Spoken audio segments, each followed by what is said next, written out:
Allora si potrebbe anche decidere di togliere questi, raccoglitori di indumenti. Si sperava di no, e invece è stato così, a mali estremi, estremi rimedi, dice il famoso proverbio, e così pare sia stata presa la decisione meno popolare ma più netta al problema dell'accumulo di indumenti e di conseguenza anche di immondizia nella zona circostante i cassonetti per la raccolta dei vestiti della Caritas in piazzale Chiavris, che ha sollevato più volte la polemica dei residenti.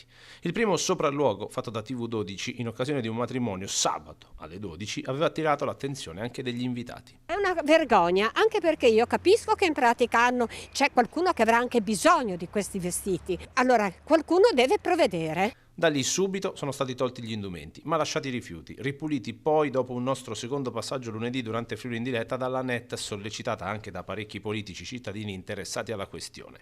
La scena che ci siamo trovati di fronte invece martedì più o meno alle 13 era stata proprio la soluzione drastica prospettata dalla consigliera Gatta, che abita nei paraggi e che conosce bene la problematica. Due addetti hanno svuotato le buste dei vestiti presenti nelle campane, facendo dei sacchi, operazione nella quale abbiamo constatato che all'interno delle buste conferite dai cittadini c'erano anche parecchi rifiuti come plastica e carta. Una volta svuotate, poi le campane gialle sono state caricate e portate via.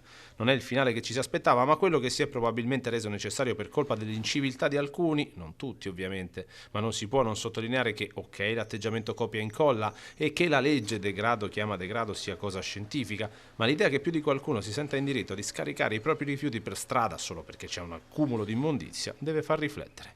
Continueremo a monitorare la situazione e a capire se i contenitori torneranno. Resta intanto la soddisfazione di aver sollevato un problema e di essere arrivati comunque a una soluzione, anche se di certo non è stata quella dal sapore più dolce, come confermato dalla stessa consigliera Antonella Gatta ai nostri microfoni. Il finale un po' amaro, ma inevitabile, di una situazione di degrado che aveva visto Chiavris come protagonista.